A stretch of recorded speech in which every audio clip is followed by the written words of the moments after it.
ایمان پر خاتمہ یا الہی، ایمان پر خاتمہ یا الہی، ایمان پر خاتمہ یا الہی۔ الحمدللہ رب العالمین،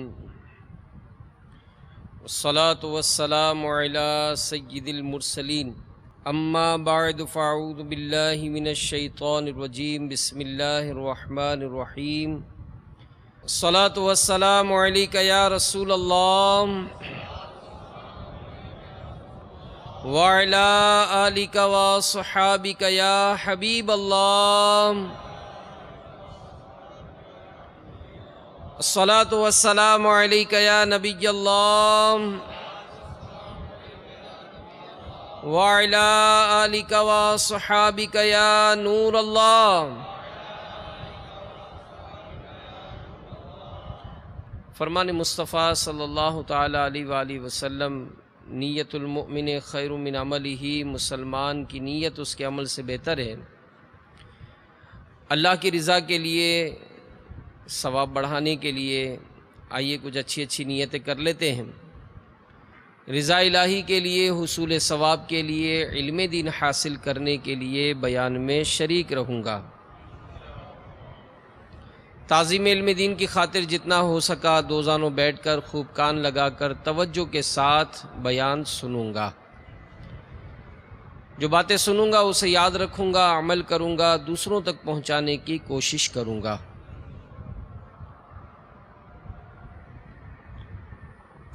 سلطان دو جہان، مدینے کے سلطان، رحمت عالمیان، سرور ذیشان صلی اللہ تعالی علیہ وآلہ وسلم کا فرمان جنت نشان ہے۔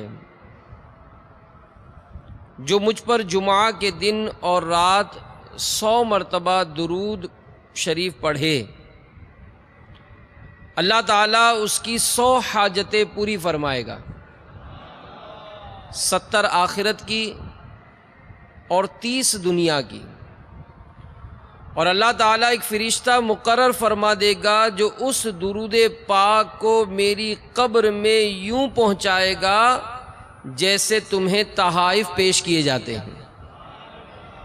بلا شبہ میرا علم میرے وصال کے بعد ویسا ہی ہوگا جیسا میری حیات میں ہے۔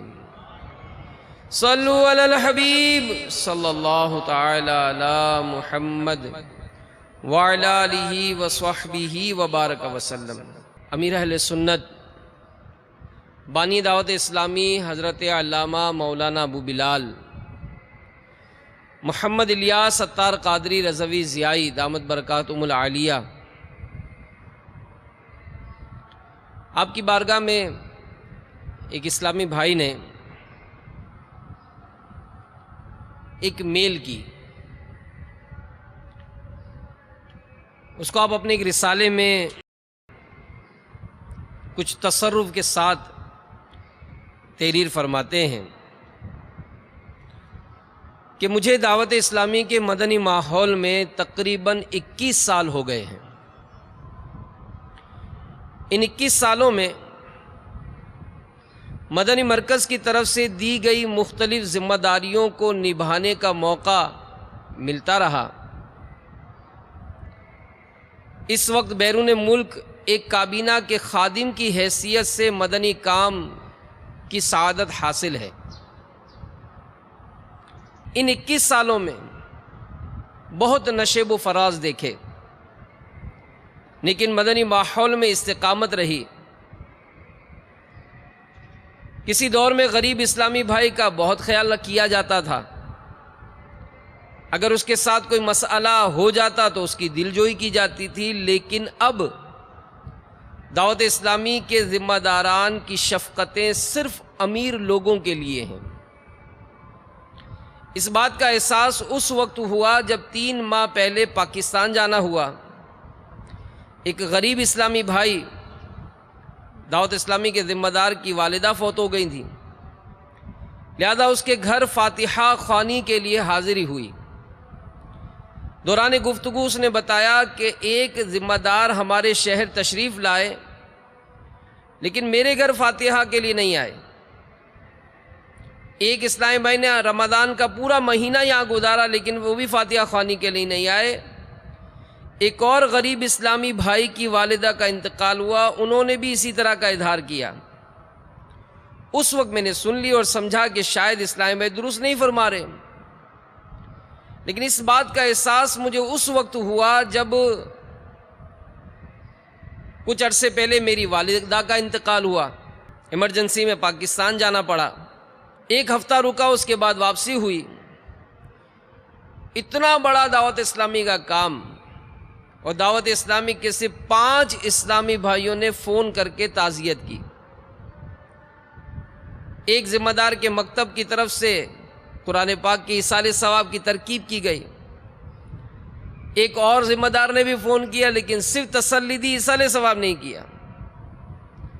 فاتحہ خوانی کے لیے ایک اور ذمہ دار تشریف لائے، انہوں نے ایصال ثواب بھیجنے کا کہا لیکن ان کے بھی انتظار میں رہا.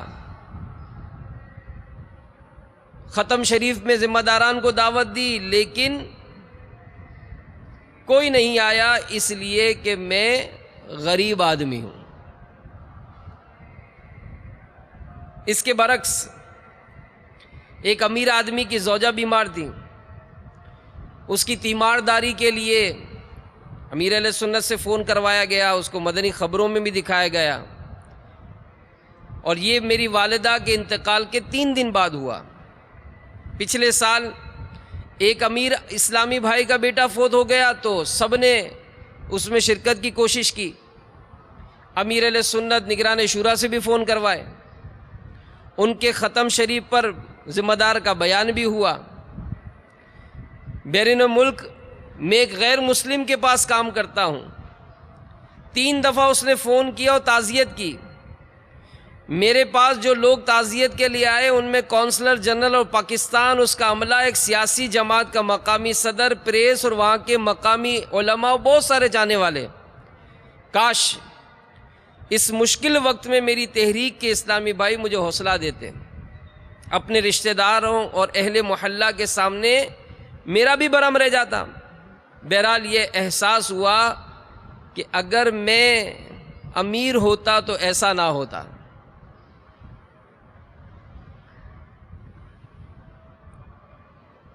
تو بہرحال امیر اہل سنت دامت برکاتہم عالیہ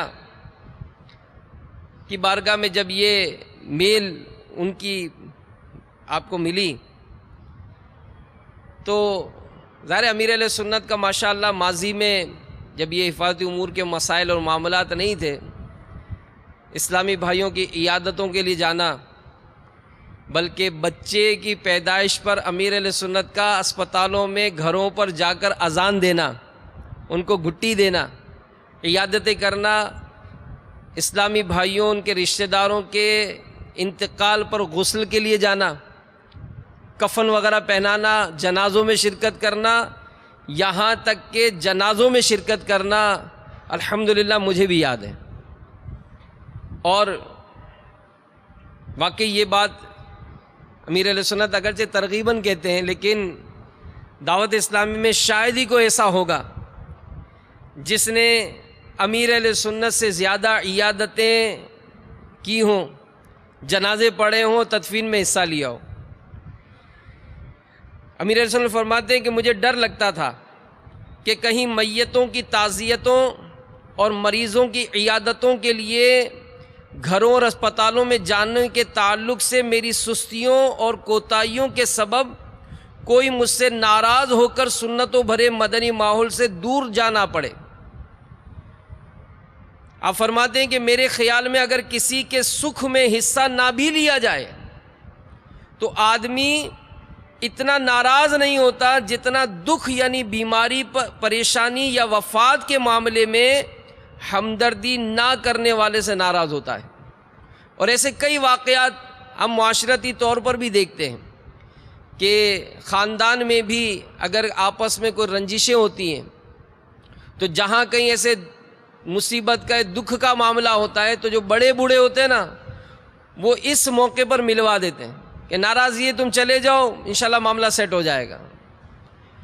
تو کسی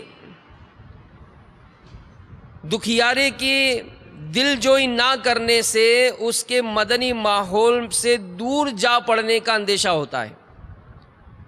اگرچہ دور نہیں ہونا چاہیے کہ یہ اپنے ہی پاؤں پر کلہاڑا مارنے کے مترادف ہے، مگر شیطان وسوسے ڈال کر اس کی آخرت تباہ کرنے کی کوشش تیز کر دیتا ہے، لہذا اس طرح کئی دور ہو جاتے ہیں.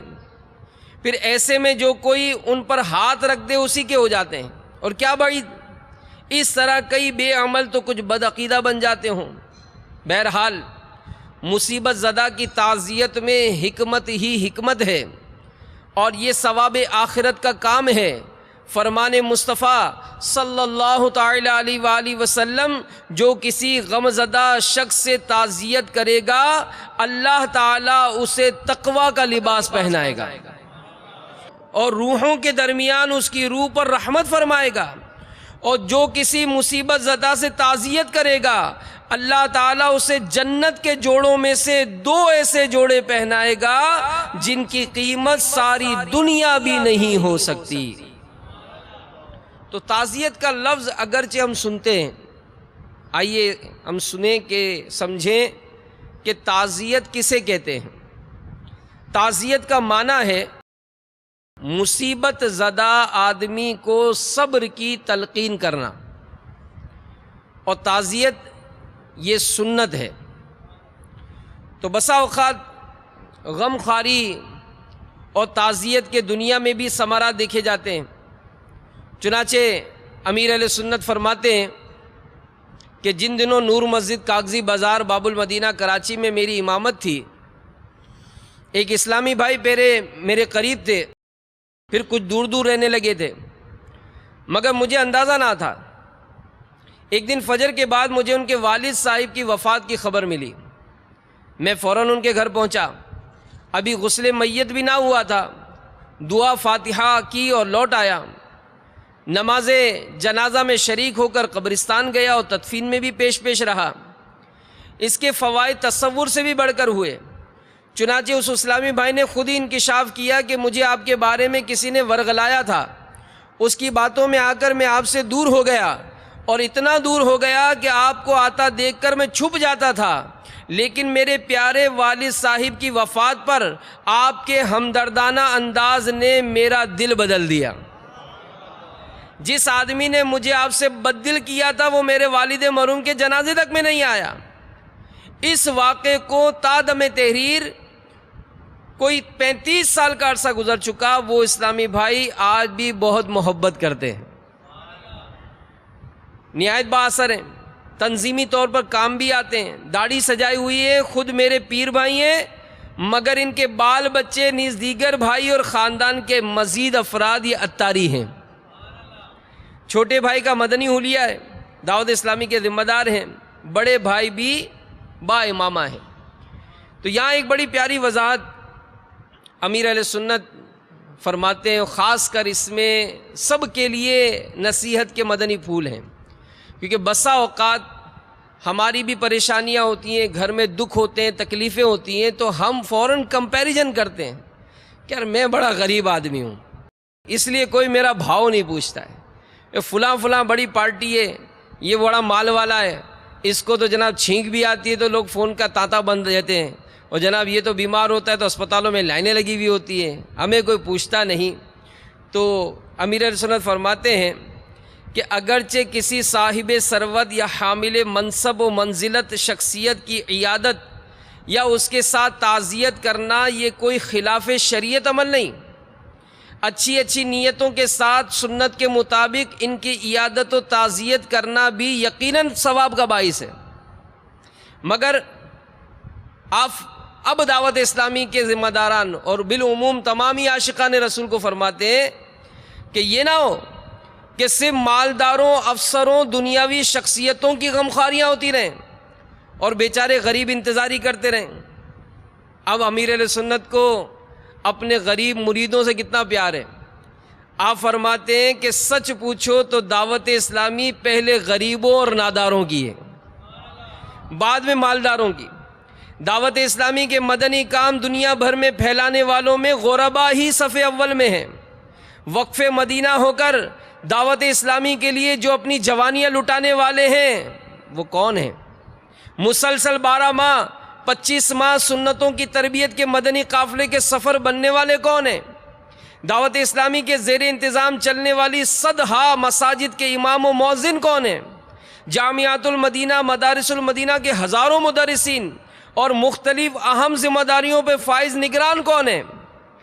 آپ فرماتے ہیں کہ یقین مانیے غالب نہیں بلکہ اغلب تعداد ان میں مالداروں کی نہیں، غریبوں یا متوسط الحال اسلامی بھائیوں کی ہے۔ تو ماشاء اللہ عاشقان رسول سنتوں کی پابندیوں کے ساتھ ساتھ مدنی کاموں کی بھی خوب دھومیں مچاتے ہیں۔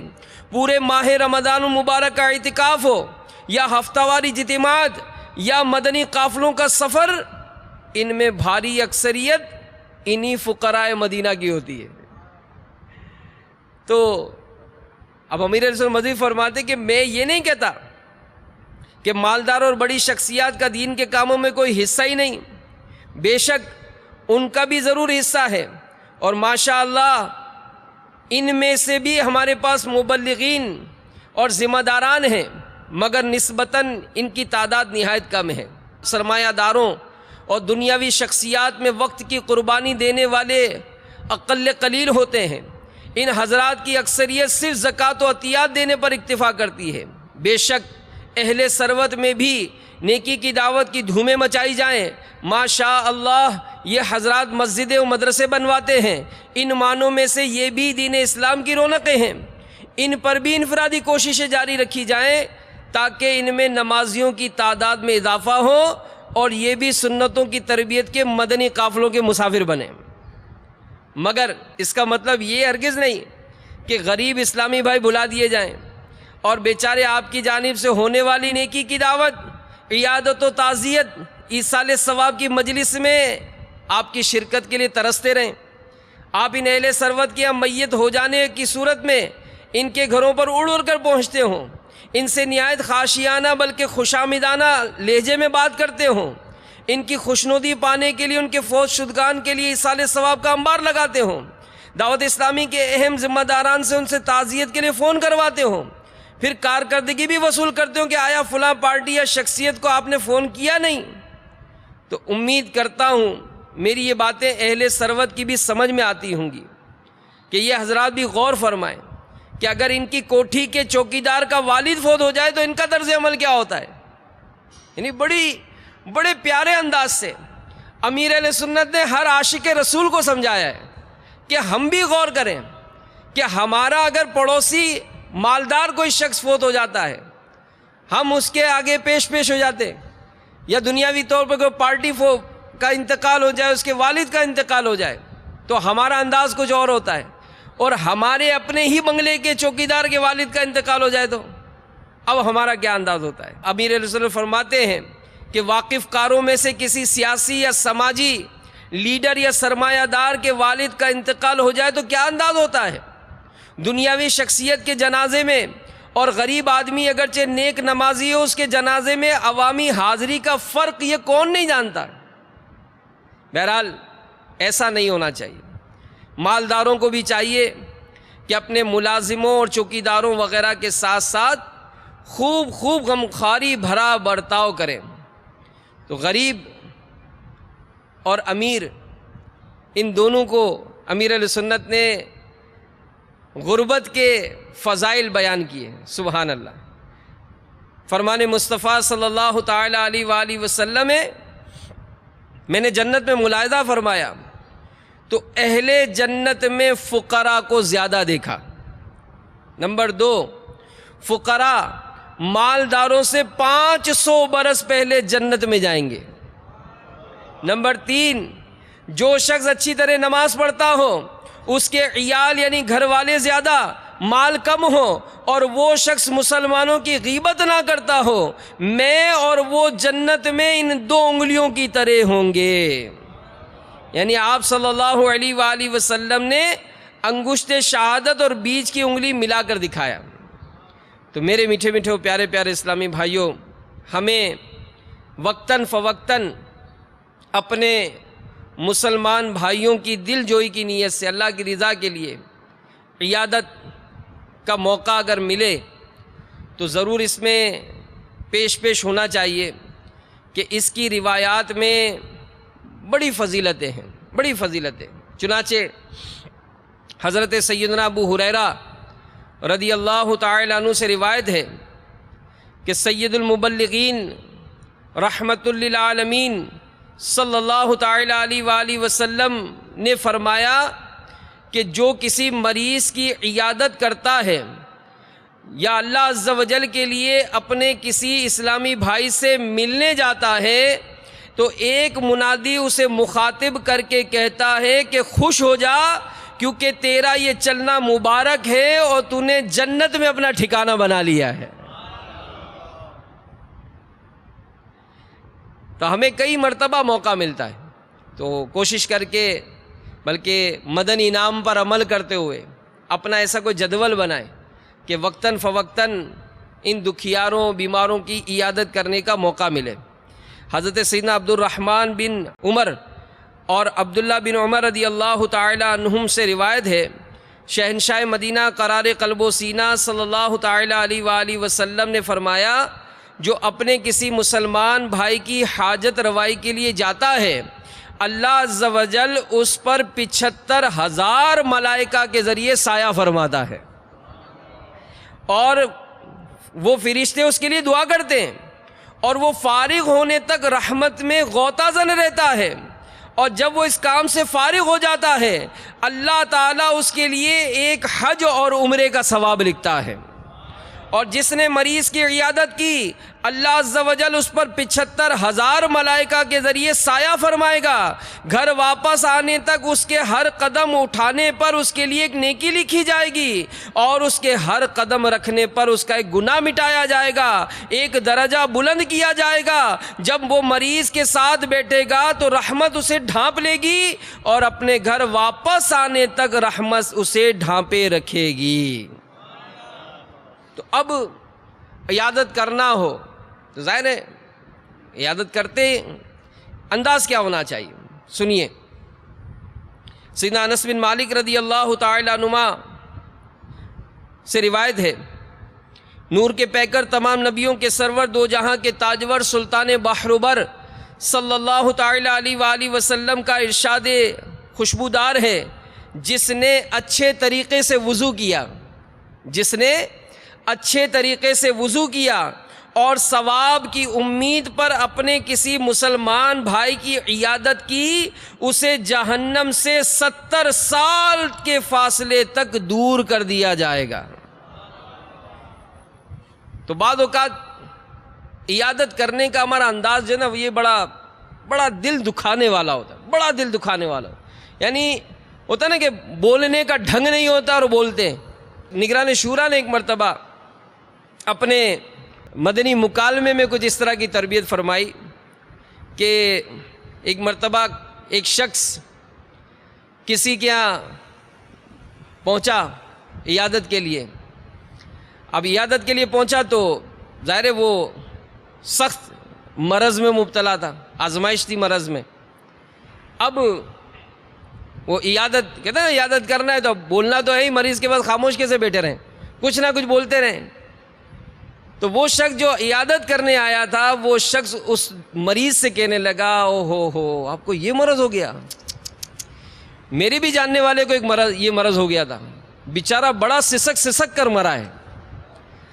اب آپ بتائیں کہ جس کو یہ ڈائیگنوز ہوا ہو کہ مثال ہے اس کو یہ کینسر ڈائیگنوز ہو گیا، ٹی بی ڈائیگنوز ہو گئی، اب آپ اس کے سامنے بیٹھ کر بجائے اس کو کچھ حوصلہ دلاتے، وہ یوں سمجھتے کہ اگر 30-40% رپورٹ پڑھنے پر وہ دل بیٹھ رہا ہوگا تو شاید آپ کا کام جملے جو ہے نا اس کا کام پورا کر دیں گے، ہیں کہ یہ کہنا کہ میرے ایک جاننے والے کو یہ مرض ہو گیا تھا، بیچارہ بڑا سسک کر مرا ہے۔ تو یہ انداز کیا درست ہے؟ نہیں درست ہے۔ ہمیں اس کی ہمت بندھانی ہے، اللہ کی رحمت سے اس کو پر امید رکھنا ہے کہ وہ اللہ کی رحمت سے امید رکھے، دعا کرے، اس کے گھر والوں کو اس بات پر راضی کرنا ہے کہ آپ اپنے والد صاحب کے لیے دعا کریں، اس کو خود کہنا ہے کہ آپ بیمار ہیں، آپ کی تو دعائیں قبول ہوں گی، آپ ہمت کریں، اللہ کی بارگاہ میں دعا کریں، کوئی بعید نہیں، کوئی بعید نہیں۔ جس پانی کو آپ پی رہے ہیں یہ پانی میں ہی رب تعالیٰ شفا عطا فرما دے، جس ہوا میں آپ سانس لے رہے ہیں اس سانس میں ہی آپ کو شفا مل جائے، اللہ کی رحمت بہت بڑی ہے۔ ایک شخص اپنے کسی دوست کے یہاں عیادت کے لیے پہنچا، اب وہ دوست پرانا دوست تھا اور گھر بھی کافی دور تھا۔ اب بیٹے سے بعد میں جاتے جاتے کہنے لگے کہ بیٹا آپ کا گھر بہت دور ہے اور بہت مشکل سے میں پہنچا ہوں، اب ابو کی طبیعت بہت خراب ہے، بچنے کی امید لگ نہیں رہی، تو آپ میری تعزیت قبول فرما لیں، ایڈوانس میں تعزیت قبول فرما لیں کہ آپ کے والد صاحب تو جانے والے ہیں۔ اب اگر آپ یہ بات کریں گے تو کیا وہ آپ کو یاد رکھے گا؟ اس کا بیٹا یاد رکھے گا لیکن کسی اور الفاظ سے یاد رکھے گا کہ یہ کیسا دوست ہے، یہ کیسا دوست ہے کہ یہ تو مجھے تلقین کرتا، نصیحت کرتا کہ بیٹا آپ کے والد صاحب بیمار ہیں، آپ خدمت کریں ان کی، اپنے لیے جنت کا سامان کریں، ان کے لیے دعا کریں، ان کی دعائیں لیں اور حوصلہ رکھیں، اللہ نے چاہا تو بہتر ہو جائے گا، اللہ آپ کے والد صاحب پر رحمت کی نظر فرمائے۔ اس طرح سے مطلب کوئی معاملہ ہو، لیکن ہمیں کہتے ہیں کہ بولنے کا ہی ڈھنگ نہیں ہے، نہ سمجھتے ہیں کہ کس وقت کیا بولنا چاہیے۔ بہرحال میرے میٹھے میٹھے اور پیارے پیارے اسلامی بھائیوں، یہ جنازوں میں شرکت کرنا، یہ مریضوں کی عیادت کرنا، یہ عمل دلوں کو نرم کرتا ہے۔ جی ہاں، دلوں کو نرم کرتا ہے، کیونکہ دل کی سختی یہ بظاہر ہم کو نظر نہیں آتی، دل کی سختی ہمیں نظر نہیں آتی، لیکن یہ اصول ہے نا کہ بعض اوقات دل اس قدر نرم ہوتا ہے کہ کوئی بلی کا بچہ ہی ہماری موٹر سائیکل سے ٹکرا جائے تو ہمیں بسا اوقات پورا دن مزہ نہیں آتا، لیکن ہماری طرح کا انسان کسی دوسرے انسان کا گلا کاٹ رہا ہوتا ہے تو دل کا سخت ہی ہونا نظر آتا ہے نا کہ کیسا بے باک ہے، کتنا نڈر ہو گیا کہ اسے کو کسی بات کا ڈر اور خوف نہیں لگتا۔ تو دلوں کو نرم کرنے کا ایک طریقہ یہ بھی ہے کہ مریضوں کی عیادت کی جائے، جنازوں میں شرکت کی جائے۔ اور سیدنا ابو سعید خدری رضی اللہ تعالی عنہ سے روایت ہے، نبی مکرم نور مجسم رسول اکرم شہنشاہ بنی آدم صلی اللہ تعالی علیہ وآلہ وسلم نے فرمایا، مریضوں کی عیادت کیا کرو، جنازوں میں شرکت کیا کرو، یہ تمہیں آخرت کی یاد دلاتے رہیں گے۔ تو صحابہ کرام علیہم رضوان کا جذبہ سبحان اللہ نیکیاں کمانے کا یہ زبردست ہوا کرتا تھا۔ حضرت سیدنا ابو ہریرہ رضی اللہ تعالی عنہ سے روایت ہے، نور کے پیکر، تمام نبیوں کے سرور، دو جہاں کے تاجور صلی اللہ تعالی علیہ وآلہ وسلم نے فرمایا کہ آج تم میں سے کس نے روزہ رکھا؟ تو صدیق اکبر رضی اللہ تعالی عنہ نے عرض کی آقا میں نے۔ پھر فرمایا کہ آج تم میں سے کس نے مسکین کو کھانا کھلایا؟ صدیق اکبر رضی اللہ تعالی عنہ نے پھر عرض کی آقا میں نے۔ پھر فرمایا کہ تم میں سے آج مریض کی عیادت کس نے کی؟ صدیق اکبر رضی اللہ تعالی عنہ نے عرض کی آقا میں نے۔ پھر فرمایا کہ آج تم میں سے جنازے کے ساتھ کون گیا؟ سیدنا صدیق اکبر رضی اللہ تعالی عنہ نے عرض کی آقا میں نے۔ تو رسول اللہ صلی اللہ تعالی علیہ وآلہ وسلم نے فرمایا، جس شخص میں یہ چار خصلتیں جمع ہو جائیں وہ جنت میں داخل ہوگا۔ تو ہمارا بڑا عجیب و غریب حال ہے، سیٹ بیمار ہو تو عیادت ہوتی ہے، رشتہ داروں میں بھی کوئی بیمار ہو تو اگر بہنوں ہی ہے تو فوراً مطلب ہم کو پیش ہونا ہے کہ جناب ورنہ تو ناراضی ہو جائے گی، اور اگر سسر صاحب بیمار ہیں تو پھر مطلب مسئلہ ہو جائے گا، گھر میں مسئلہ ہو جائے گا، اور پھر جنازوں میں بھی شرکت اگر ہوتی ہے تو یہ جذبہ مل جائے نصیب والے کو کہ جنازے کی نماز پڑھنی ہے، ورنہ ہمیں تو یہ ہوتا ہے کہ سیٹھ صاحب کے بیٹے سے ہاتھ ملانا ہے، کسی طرح نظر آ جائیں کہ جناب ہم آئے تھے۔ ایصال ثواب، فاتحہ کا سوئم وغیرہ کا سلسلہ ہوتا ہے، تو ہمارے یہاں باب المدینہ میں تو اکثر مقامات پر دیکھا جاتا ہے، اعلان ہوتا ہے کہ 9 بجے سے لے کر 10 بجے تک سوئم کا سلسلہ ہوگا، فاتحہ کا سلسلہ ہوگا۔ اب عموماً دیکھا جاتا ہے کہ 9 بجے تو سگی اولاد بھی نہیں آتی ہے، وہ بھی 9:15 9:30 بجے کچھ آ کر چادر وادر بچھا کر بیٹھیں گے۔ 9:40 پونے 10 بجے کچھ قریبی رشتہ دار آنا شروع ہوں گے، اور سب کو پتہ ہے کہ 9:55 پر تو دعا ہونی ہے، مسجد بھر جائے گی۔ اب کوئی اس فاتحہ میں بھی نہ ملے، بس اس لائن میں ضرور لگنا ہے کہ جس میں سب مل کر اس سے تعزیت کر رہے ہیں، تاکہ سیٹھ صاحب کے لڑکے سے بھی ملاقات ہو جائے، رشتہ داری ہے تو رشتہ داروں سے ملاقات ہو جائے کہ جناب میں آیا تھا۔ تو اللہ کی رضا کے لیے، ثواب کے لیے ہم یہ عمل کریں گے تو ثواب ملے گا۔ اور پھر ہمارا انداز اور بھی عجیب و غریب ہے۔ مریض کی عیادت کرنے بھی گئے، ہم مریض کی عیادت کر کے آ گئے، اب واپسی پر غیبتوں سے جان نہیں چھوٹتی ہے۔ جیسے اگر 2 افراد، گھر کے ہی 2 افراد مثال مریض کی عیادت کرنے جائیں، تو جیسے ہی گھر سے باہر نکلے، گاڑی میں بیٹھے، تو ایک دوسرے کو کہتا ہے کہ شوگر کا مریض ہے، مگر موسم میں اس کو آم ضرور چاہیے، آم ضرور کھائے گا یہ، حالانکہ شوگر کا مریض ہے۔ پھر دوسرا کہے گا ہاں دیکھو خوب آم کھائے اور بھی پھوڑے بھی ایسے ہی ہو گئے۔ اب یہ غیبتوں کا سلسلہ۔ کوئی کہتا ہے کہ اس کو ٹھنڈا پانی اور کھٹائی نہیں چلتی، مگر مانتا ہی نہیں، پھر ہر وقت کھانستا رہتا ہے۔ یہ بھی ہماری گفتگو کا انداز اس کے بعد جب ملاقات کر کے آئے۔ اس کا پیٹ خراب رہتا ہے کیونکہ وزنی غذاؤں سے باز نہیں آتا۔ یہ ہم سب غور کریں اور سوچیں کہ اگر کسی کی عیادت کے لیے گئے تو واپسی پر ہماری گفتگو کیا ہوتی ہے۔ خوب پیٹ نکلا ہوا ہے مگر ناشتے یا سحری میں پراٹھے کھا جاتا ہے، وہ موٹاپے سے اگرچہ بیدار ہے مگر آم، مٹھائی، کباب، سموسے اور ٹھنڈی بوتلیں چھوڑنے کے لیے تیار نہیں ہے۔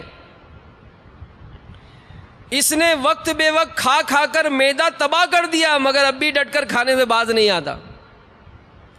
ایک بار اس کو دل کا دورہ پڑ چکا مگر پھر بھی اس کو ناشتے میں مسکا بن چاہیے، مکھن لگا ہوا۔ اس کو دائمی قبض کی شکایت ہے مگر مجھ سے کہہ رہا تھا پرہیزی کون کرے۔ تو اب ہم غور کریں اور سوچیں کہ جس کی عیادت کرنے ہم ثواب کے لیے بھی گئے، ثواب اچھی نیت ہے کہ کما گئے، لیکن شیطان ہمیں چھوڑتا نہیں ہے، بعد میں ہماری اس طرح کی گفتگو کر کے ہمارا ثواب ضائع کرا دیتا ہے۔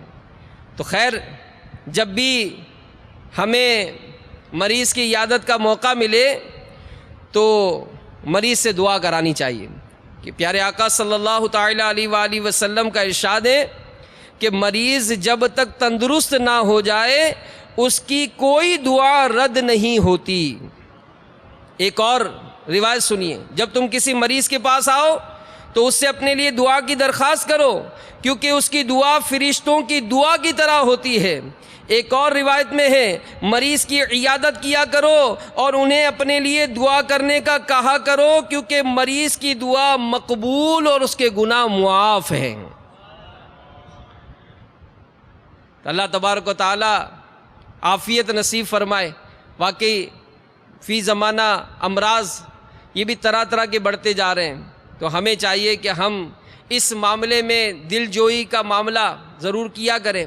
اور الحمدللہ دعوت اسلامی کا شعبہ مکتوبات و تعویذات عطاریہ اس کی بھی بڑی خوب بہاریں ہیں، اور الحمدللہ جو مریض مکتوبات و تعویذات عطاریہ کے بستوں سے رابطہ کرتے ہیں تو الحمدللہ امیر اہل سنت کے عطا کردہ تعویذات کی برکت سے شفائیں نصیب ہو جاتی ہیں۔ امیر اہل سنت بخار کے حوالے سے چند مدنی پھول علاج کے حوالے سے فرماتے ہیں۔ نمبر 1، لا یرون فیہا شمسا ولا زمہریرا، ترجمہ کنز الایمان، نہ اس میں دھوپ دیکھیں گے نہ ٹھٹر یعنی سردی۔ یہ پارہ 29 سورۃ الدہر کی آیت نمبر 13 ہے۔ یہ آیت کریمہ 7 بار اول آخر ایک بار درود شریف پڑھ کر دم کیجئے، انشاء اللہ عز و جل بخار کی شدت میں نمایاں کمی محسوس ہوگی اور مریض یہ سکون محسوس کرے گا۔ نمبر 2، سیدنا امام جعفر صادق رضی اللہ تعالیٰ عنہ فرماتے ہیں کہ سورۃ الفاتحہ 40 بار اول آخر ایک بار درود شریف پڑھ کر پانی پر دم کر کے بخار والے کے منہ پر چھینٹے ماریے، انشاءاللہ عز و جل بخار چلا جائے گا۔ 40 بار سورہ فاتحہ پانی پر دم کر کے بخار والے کے منہ پر چھینٹے مارنے ہیں۔ پھر جو بخار والا ہے، جس کو بخار ہے، اس کے لیے امیر اہل سنت لکھتے ہیں کہ بکثرت بسم اللہ الکبیر، بسم اللہ الکبیر، بسم اللہ الکبیر یہ پڑھتا رہے۔ تو اللہ تبارک و تعالی ہم سب کو نیکیاں کمانے، نیکیاں پھیلانے کی توفیق عطا فرمائے۔ تو واقعی معاشرہ یہ دن بدن بہت پستی کا شکار ہے، اور اللہ تعالیٰ کا شکر ہے کہ دعوت اسلامی کا مدنی ماحول یہ ہمیں میسر ہے، جو ہمیں نیکیاں کرنے اور نیکیاں پھیلانے کی ترغیب دلاتا ہے۔ تو دعوت اسلامی کے مدنی ماحول میں اس وقت روزہ رکھواؤ تحریک یہ امیر اہل سنت نے جاری فرمائی ہے، تو آپ سب بھی شامل ہیں اس میں۔ روزہ رکھواؤ تحریک، روزہ رکھواؤ تحریک، روزہ رکھواؤ تحریک۔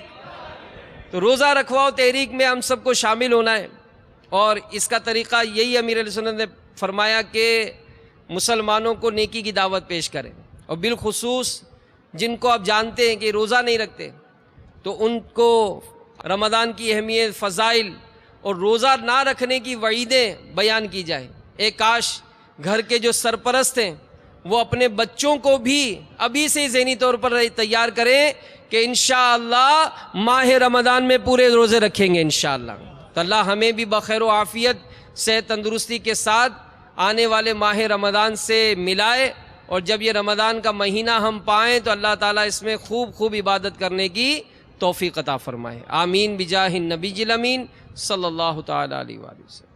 وہ ایمان پر خاتمہ یا الہی، وہ ایمان پر خاتمہ